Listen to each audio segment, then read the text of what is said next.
नहीं नहीं नहीं, हिंदुओं का नहीं है, तुम बना के लाए हो, करो। मुसलमान नहीं मानता इस बात। अच्छा, हमको सिखा रिया है बात को। योगी आदित्यनाथ कह रहे जो नहीं मानेगा, जो नहीं गाएगा उसको कान पकड़ के बाहर कर। अबे हम उसको कान पकड़ के बाहर कर दे। कितनी उम्र है उसकी? योगी आदित्यनाथ को बाहर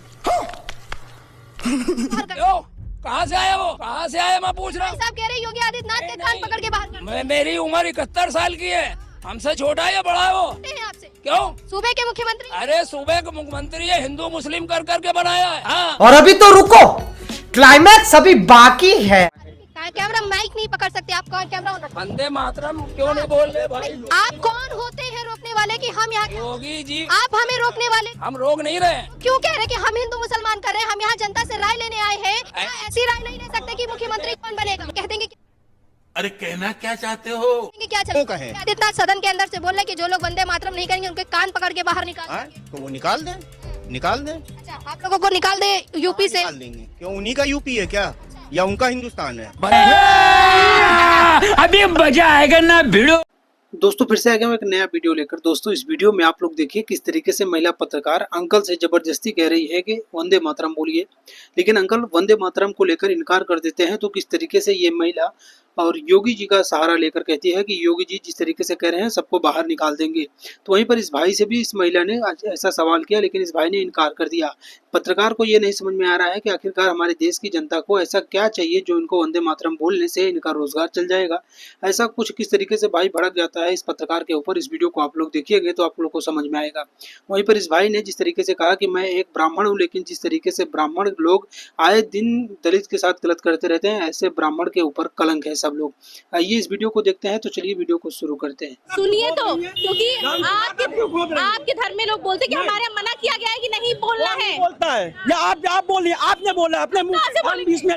रुको जरा, सबर करो। ला रही हैं आप ही लोग नहीं बोलते। क्यों बोले? जबरदस्ती क्यों बोलेंगे? तो मत बोलिए ना। तो फिर क्यों गुस्सा हुए हो? आराम से बात करिए, आराम से बात करिए, आराम से बात करिए, चिल्लाइए नहीं, आराम से बात करिए। वाह क्या सीन है। ऐसे झंडा भी लगाते हम।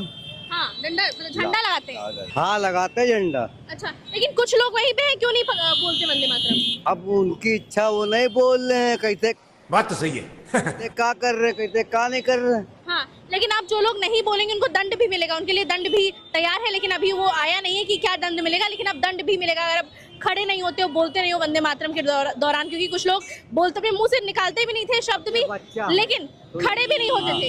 ये अच्छा, हमको सिखा रिया है। ये बच्चा है, पढ़ने जाता है, स्कूल में क्या सिखाते हैं तो वंदे मातरम लोग नहीं पढ़ता है। बात तो सही है। सवाल करने का कोई अधिकार नहीं है। नहीं मेरे हाथ में माइक है, आपको मेरे से सवाल करने का कोई अधिकार नहीं है। अच्छा, हमको सिखा रिया है। माइक पीछे करिए। इस जानकारी के लिए बता दूं, मैं भी दलित समाज से आप मत बताओ। मैं भी दलित समाज से। अरे हम बताएंगे ना। अब आप क्या बता रहे हो? अब आप क्या बता रहे हो? हम बताएंगे ना। लेके आती तो मानते। अरे सुनो, आपने सवाल पूछा कि आप कहाँ थे, अब हम बताएंगे ना। चलिए, मैं आपकी बात से सहमत हूँ। यहाँ पे ये बोला गया ब्राह्मण घुसपैठिया है, ब्राह्मण बाहर से आया है, ये कहाँ तक सही है? ये बताइए मुझे। इस पे भी बताऊँ। रुको जरा, सबर करो। इस पे बताऊंगा।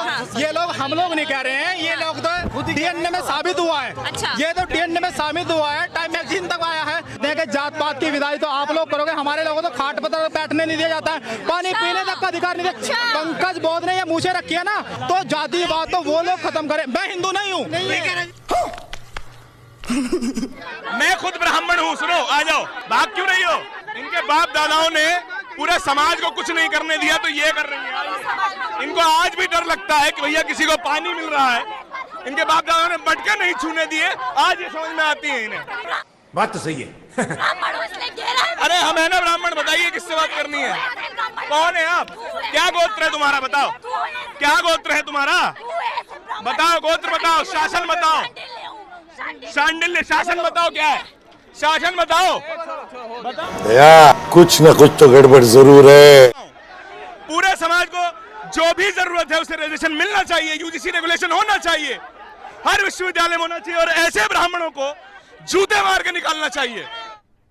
अरे कहना क्या चाहते हो? मैं हूँ ब्राह्मण, मैं नहीं विरोध करता किसी रिजर्वेशन का, लेकिन ये लोग तो ब्राह्मण होकर के अपने आप को कलंक है ये ब्राह्मणों के नाम पर कलंक।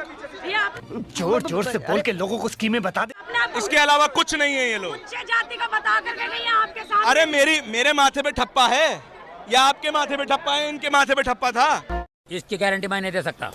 और इस वीडियो में आप लोग देखिए किस तरीके से ये भाई कहते हैं पत्रकार से बात करते हुए कि मनुस्मृति में जात बिरादरी का कोई भेद ही नहीं है और मैं मनुस्मृति को मानता हूँ, संविधान को भी मानता हूँ, लेकिन मनुस्मृति मेरे लिए सबसे पहले है। इतना ही कहकर पत्रकार ने इनको बहुत तरीके से घेर लिया। वहीं पर किस तरीके से आज मनीष कश्यप लोगों से कह रहे हैं कि जिहादियों का जिस तरीके से यहाँ पर भारत से भगाया जाएगा, जिहादियों का यहाँ प्रदर्शन नहीं होगा। चलिए इस वीडियो को देखते हैं कि किस तरीके से मनीष कश्यप को लेकर ये लोग बहस कर लेते हैं। चलिए वीडियो को शुरू करते हैं। खुले मन से, जहाँ खुले मन से ब्राह्मण की बेटी को, अपने लड़के को सोने के साथ बोला जाता हो, कहाँ ताकतवर है सर? हम तो कमजोर हैं। मनुस्मृति का समर्थन तो वैसे भी नहीं करना चाहिए। कैसे नहीं करना चाहिए सर? क्या अभी मजा आएगा ना भिड़ो। मनुस्मृति में सर ऐसा क्या है? क्या अच्छा है? मनुस्मृति में मनुस्मृति में कभी जाति थी? सही बताओ आप। मनुस्मृति में जाति नहीं है। 4 वर्ग थे, 4 वर्ण थे, ब्राह्मण, क्षत्रिय। कौन किससे ऊपर और कौन किससे नीचे? हाँ, मनुस्मृति में ये था, जो पढ़ेगा ज्ञान लेगा वो ब्राह्मण। आप पढ़ने दीजिए ना सबको, पढ़ने दीजिए, यूनिवर्सिटी में पढ़ने दीजिए आराम से, क्या दिक्कत है? सर अपने बच्चों को थोड़ी मानने देंगे? पहले से ही SC ST एक्ट चल रहा था, भेदभाव वाला चल रहा था, इसे लाने की क्या जरूरत? मोदी जी कहते हैं देश को विश्व गुरु बनाएंगे, -40% पे डॉक्टर बना रहे हैं। इलाज करेगा उस कितनों को मारेगा? SC हो, ST हो, OBC हो, सब हिंदू में आते हैं। तो एक हिंदू भाई को हिंदू भाई से डरने की क्या जरूरत है? क्यों, किस बात का डर है जी? अगर मुसलमान को अधिकार दिए गए होते, हम कुछ नहीं बोलते। जाओ। अच्छा, हमको सिखा रिया है? कुछ नहीं बोलते। हिंदू को हिंदू से लड़वाने, जाति के नाम पे लड़ा रहे हैं ये। हिंदू को हिंदू। मोदी जी अरे देवा, ये गड़बड़ है बाबा। भूल जाए समाना गया। तो हिंदू से डर क्यों रहा है? कोई नहीं, क्यों? एक साथ समझ आ रहा है, ये सोच रहा हूँ कि हिंदू टूटेगा नहीं। हिंदू अपनी बात रखने का अधिकार सामान्य वर्ग के बच्चों को होना चाहिए। बिल्कुल है, समझो। बिल्कुल ऐसा नहीं है। उस कमेटी के सामने वो अपनी बात रख सकता है। उस कमेटी के सामने, जिस कमेटी में केवल SC ST हैं, कौन सुनेगा उसकी? कोई नहीं सुनता भाई। जोर जोर से बोल के लोगों को स्कीमें बता दे। छोड़ो, ब्लड का राजनीतियों का खून निकलेगा, नॉर्मल बात। वामपंथी लंपटों का कृत्य है। और जब दिया बुझने वाला होता है ना, किसी से पूछ लीजिए कहाँ बुला रहे। It just a small man. जिहादी भी भारत नहीं छोड़ेगा। जिहादी भी भारत नहीं छोड़ेगा। अच्छा, हमको सिखा रिया है? भारत छोड़ेगा। जिहादी भी भारत नहीं छोड़ेगा। देशद्रोही है। देशद्रोही जो भी लिखा है वो गलत है। और इस पे JNU प्रशासन देशद्रोही है।